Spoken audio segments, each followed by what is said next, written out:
Já estamos de volta com o segundo bloco do Tribuna Livre desta sexta-feira, 19 de julho, agradecendo sempre a sua audiência, a sua companhia. Você que já acompanha o programa desde o início, ou você que está chegando agora, você pode rever o Tribuna Livre acessando o site oriobranco.net. Lembrando que esse programa também será reprisado amanhã, sábado, dia 20. Osmi, antes do intervalo, você fez uma pergunta para o Açoeiro, da perspectiva de futuro. Isso, é isso mesmo. Você poderia responder? Então, nós temos um desafio pela frente imenso. Nós temos uma área de um estado coberto por floresta e com 14% desmatado. Ridículos 14%. Ridículos 14%. Isso tudo em decorrência de todo o processo que aconteceu nos últimos 20 anos. Rondônia, eu lembro de quando nós tínhamos mais carne do que Rondônia. Nós tínhamos que mandar carne para Rondônia. Nós tínhamos mais área aberta que Rondônia. Rondônia hoje tem desmatado 40% do seu território. E 60% preservado, não está bom? Agora, desses 40%, Rondônia hoje é um grande produtor, um desenvolvimento enorme, cidades nascendo, inclusive de grãos, muito diversificado, inclusive, café, cacau, soja, arroz, e uma pecuária forte. Então, isso tudo está fazendo de Rondônia um estado que é um exemplo. E nós estamos aí tentando copiar alguma coisa, porque até pouco tempo atrás a gente não podia nem falar em Rondônia como comparativo, né? Que éramos condenados por isso. Então nós temos esse desafio, como transformar apenas 14 ou que a gente chegue a 15, 16, porque eu ainda tenho um remanescente muito pequeno dentro da lei para que a gente possa aumentar a área de produção, mas é muito difícil. Porque a intensificação também aqui da pecuária, por exemplo, ele fala, não, vamos intensificar, aumentar, fazer, por que não faz confinamento e tal? É inviável. O nosso negócio aqui é produzir a pasto, porque nós produzimos barato para poder vender em mercados distantes. Então, nós temos essa equação difícil de fechar e eu advogo a tese de que é preciso mudar algumas coisas na legislação federal. Agora... Você diz mercado distante, nós não poderíamos... vender através do Pacífico? Pode, mas isso não se realizou, porque essa logística às vezes é complicada. Por exemplo, a soja hoje, que está começando aqui a produzir no Acre, ela está acontecendo porque se viabilizou a hidrovia do Madeira. Então, as grandes trades, as grandes compradoras de soja para exportação estão em Porto Velho comprando, embarcando, embarcaças, transborda para o navio ali em Itacoatiara e vai embora. Então, isso se resolveu. Para a pecuária é um pouco diferente. Mas o fato é que nós temos que enfrentar esse desafio do ambientalismo, em que o Narciso estava se referindo. Narciso, nós temos 66,2% do território nacional preservado em vegetação nativa. Nenhum país do mundo tem algo parecido. Dizem, às vezes, outro dia eu ouvi a Miriam Leitão debatendo com o ministro, falou, não, mas a Rússia tem mais. A Rússia tem lá as florestas geladas, né, que são totalmente inexploradas. É um lugar que ninguém vai desmatar porque é só gelo, aquilo não tem serventia nenhuma. Agora, em cima de terra produtiva, nós temos 66%. País nenhum do mundo. Os Estados Unidos é 20, não chega a 20, 18%. Os países da Europa é muito menos que isso. Agora, somos cobrados como se nós fôssemos os vilões. Os vilões da natureza, os destruidores da Amazônia, né? Mal sabendo comparar o tamanho da Amazônia, né? 5 milhões de quilômetros quadrados, ou seja, 500 milhões de hectares, e que estão preservados. A Amazônia ocupou hoje 18% do seu território, que está desmatado. E se a gente não desmatar, quer dizer, para ocupar o solo, para se desenvolver, crescer economicamente, gerar emprego, o que a sociedade daqui vai fazer? Vai viver de quê? Nós vamos ser condenados à pobreza? É justo isso? Narciso, para não perder, esse é o nosso futuro. Para não perder esse raciocínio, eu vou estender a pergunta ao presidente José Adriano. Perspectiva de futuro para a indústria. Eu vou te agradecer porque estou aqui observando Mas, Adriano, se me atentamente. permitiria uma coisa, Claro. mas inserir na pergunta dele só uns dados. Do mesmo jeito que eu coloquei uns dados, não me questione também se é verdadeiro ou não. Esse é mais recente, 2015, 2016 e 2018.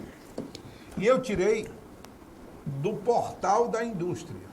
Que bom. O Portal da Indústria diz o seguinte: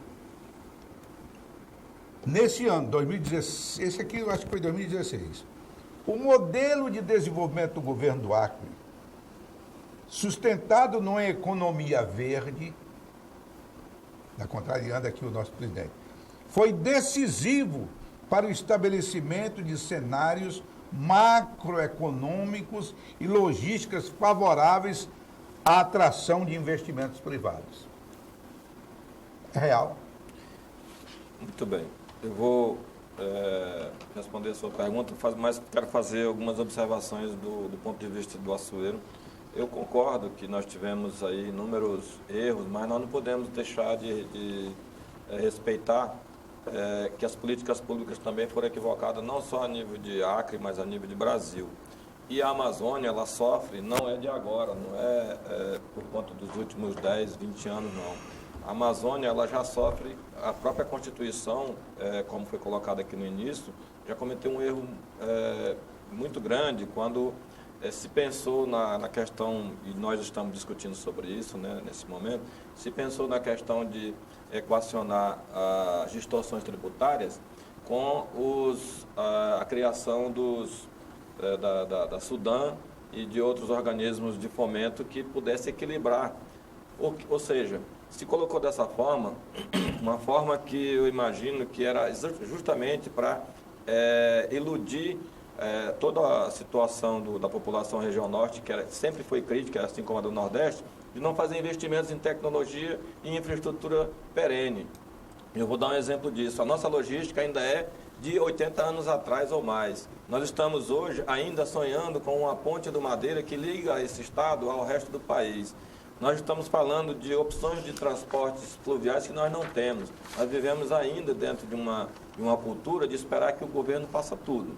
Então, eu imagino que, somado à vocação do solo, que nós não investimos de forma profissional, tudo se resolve se houver investimento do governo federal sério. Ele quer fazer o estado, a região norte forte, ele quer transformar essa parte do Brasil num estado promissor, numa região promissora, então invista em tecnologia, invista pesado, mas não fique fazendo barganha, porque nós fizemos todo o discurso na juventude achando que com as políticas públicas se resolvia as questões para nivelar a questão econômica regional. E hoje a gente imagina que não sabemos mais o que a gente fez no passado, se a gente realmente perdeu tempo constituindo lideranças, como é o caso de nós temos inúmeras lideranças hoje que se colocaram à disposição para resolver o problema do Brasil, como nós temos hoje. Mas a realidade é que se constrói e se consegue evoluir economicamente até no deserto, onde só tem areia, se constrói com tecnologia, com dinheiro. Então, se tiver dinheiro, não tem problema de desenvolver. Israel é um exemplo. É por aí. Agora, se nós observarmos que isso tem um prejuízo, aí nós estamos falando de que realmente, se tem um grupo político, se tem uma vontade política de um grupo que coordena as ações de desenvolvimento numa região e optou por um tipo de política pública, é o caso da nossa região, que se fala muito em florestania, nós também fomos omissos, porque a gente tem a condição de ir lá e fazer, de pressionar, assim como acontece em qualquer regime político. A gente tem a nossa dificuldade, mas os nossos congressistas, eu não estou aqui querendo numerar, a política ambiental desse país não é culpa do governo atual, não é culpa de governo, é culpa de mais de 2.000 emendas que houve em cima da legislação ambiental que amordaçou. O Acre, por sua vez, pegou carona nisso aí e a gente ficou calado. A questão da florestania, respondendo a sua pergunta agora, trouxe sim realmente verdadeiros avanços. Nós estávamos num caos e qualquer movimento que se fizesse nesse sentido traria sim algum retorno. Dizer que a gente tem a segurança e essa informação nós não colocamos de 2016, ela foi em 2017 que a gente colocou, porque são informações que a gente pegou até então. Mas, presidente, você me permite só uma ligeira parte e depois você prossegue. Tá. Você não acha uma contradição, nós que vivemos na Amazônia, onde nós temos, conforme colocou aqui o nosso presidente da Agricultura, 86 de área preservada. Nós temos na sua área de indústria, ainda a incipiente indústria que nós temos no Acre, o carro-chefe é a construção civil, Narciso, com 53,3%, portal Sim. da indústria. Alimentos vem com 24%, utilidade pública 13%, minerais não metálicos 2,1%, e por incrível que pareça, a indústria madeireira é a que menos contribui, com 1,5%.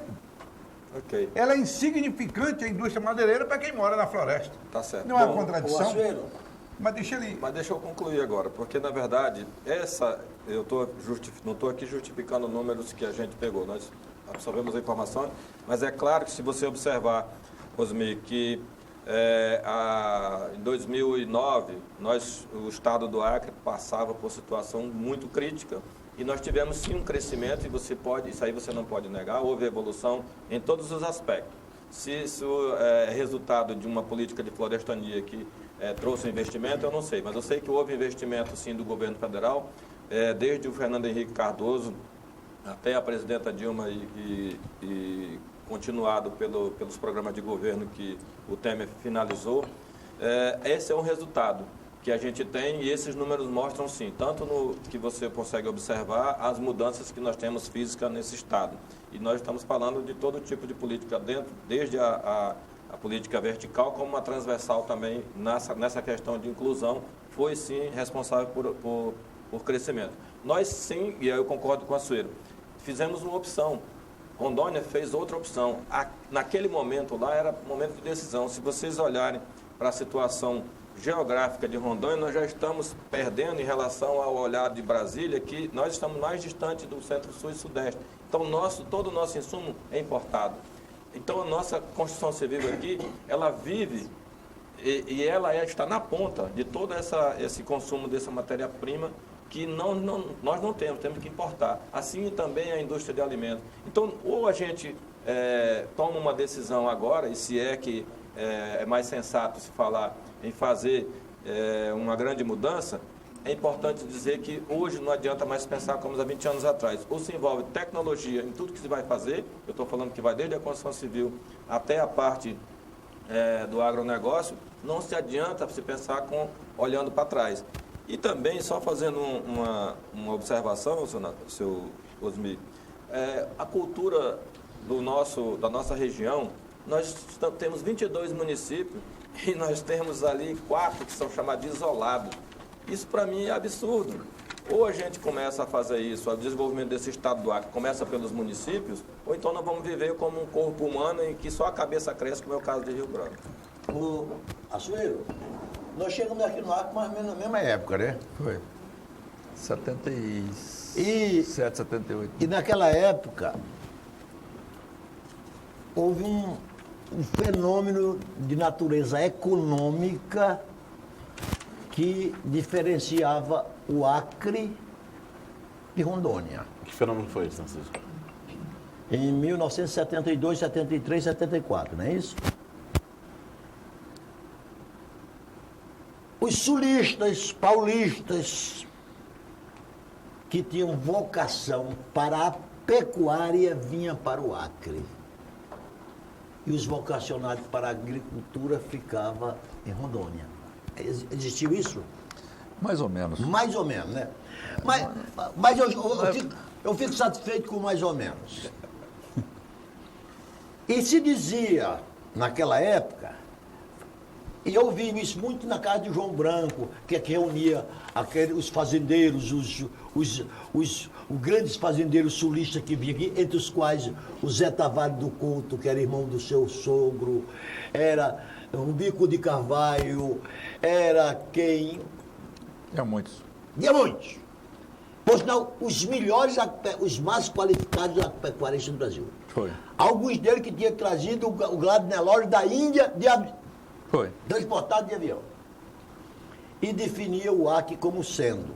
Eles, eu vi essa definição deles, que o Acre era um sul sem geada, um nordeste sem seca e uma Amazônia sem alagação. Mas isso era propaganda do governo Vanderlei Dantas, né? Nem deles. Foi que foi propaganda, o responsável, um dos... o responsável por E atrair. diga-se de passagem, foi o melhor governador da história do Acre. Diga-se de passagem. Esse slogan Aconteceu, foi né? pregado pelo governo Rapidamente Vanderlei. aconteceu, veja bem. Naquela época, o pessoal estava querendo investir em mais áreas, quer dizer, estava lá no Mato Grosso do Sul e já tinha ocupado todas as áreas, a pecuária vai migrando, vai ocupando novas áreas. O norte do Mato Grosso naquele tempo era um vazio demográfico, não existia nada. Não tinha cidade, não tinha nada. Então entrar naquele nortão do Mato Grosso era uma aventura impossível de ser feita na época. Rondônia era um território, não tinha terra privada, era tudo terra pública da União. Então não interessava para eles. E o Acre eram terras privadas, com cadeia dominial perfeita que vinha da Bolívia, desses seringais, com toda a cadeia dominial, já hipotecados, a maioria deles, ao BASA, e tudo em processo falimentar de adjudicação dessas terras no BASA. Então muitos compraram do próprio Banco da Borracha. Na época, Por causa do Probo e outros projetos. então, isso aqui, e outra, aqui tinha uma capital onde todos se concentravam, com todos os serviços Então públicos. você ajuda a com completar tudo. meu raciocínio. Agora, depois de Dantinhas, veio Mesquita, que mudou isso tudo. Aí vem, reforço o que eu queria dizer. Aí o Acre reunia as 3 condições ideais para, naquela época, ter instituído o seu modelo de desenvolvimento. E já tinha o projeto de saída para o Pacífico. Já era um projeto. Nós perdemos o trem da oportunidade já naquela época e agora estamos pagando o alto preço por isto. Sim, quer dizer, a decorrência desse processo depois, com um governo que entrou para desfazer o que o anterior tinha feito, entrando com ações anulatórias de registro em cima das áreas. E aí aí veio o ativismo político, né? A igreja foi fundamental nisso. E né? vamos ser honestos, a politização que fizeram da morte de Chico Mendes. Tudo isso. Hein? Mas até chegar lá, ainda houve todo o movimento da igreja, especialmente, Moacir Greco, que faleceu recentemente, que agora querem dar o nome da ponte do Madeira para o nome de Moacir Greco, pelo amor de Deus, né? Que Esse é um problema de Rondônia, ele jamais pensou em ter essa ponte. A ponte da Rondônia? Então, agora, eu queria voltar só na questão do Adriano, está correta a análise dele, só que quando eu falo florestania, Adriano, eu estou querendo me referir à política florestal, de valorização do ativo florestal, de exploração econômica da floresta de forma sustentável. E aí que eu acho que... É claro que veio muito dinheiro, a afinidade do governo do PT nacional com o PT local é muito grande. Construíram um dinheiroduto de Brasília para cá. Vai dizer fizeram que o Lula transformação. foi um estado que ele proporcionalmente mais investiu, veio, e mais investiu. Per capita per capita é. Então, fizeram uma transformação grande de rodovia, nas cidades, etc. Os investimentos estão aí, visíveis, né? Inclusive na parte... agora, falar que a florestania deu certo, com todo o capital que foi investido, com todo o esforço governamental que foi feito para viabilizar esse discurso da floresta, essa ideia, é uma ideia. Mas aí eu quero Isso fazer não justiça. aconteceu. Quero Isso fazer não justiça aconteceu. que Está aí o isso... setor madeireiro, o que virou? Não, eu sei, mas aí eu quero fazer justiça que isso não era uma política pública dos governos da Frente Popular, porque o próprio Tião Viana foi o que mais estimulou uma planta industrial que nós estamos tendo aí. E hoje pode ter alguns exemplos equivocados aí, mas nós temos a Dom Porquito, que passa a ser um orgulho a partir de agora e que foi nascida de uma proposta de um governo do PT. Então eu não vejo muito a questão da florestania. Não quer dizer que o Tião Viana não tenha tentado isso, dar uma diversificada nisso. Ele tentou, mas a política de florestania continuou. Não, mas aí não é a política de florestania, é a questão ambiental que foi abordaçada. Sim, mas aí já estava amarrado. Então, mas nós fizemos uma opção. Pois é, mas foi a culpa do governo federal e dos nossos parlamentares. Mas Rondônia não fez essa opção. Não, a Rondônia tem um histórico de agressão a essa legislação. Tanto que o que a gente vê hoje é uma situação de marginalização de algumas áreas de Rondônia. Nós vamos fazer mais um rápido intervalo comercial e já voltamos com o terceiro bloco do Tribuna Livre. Não sai daí.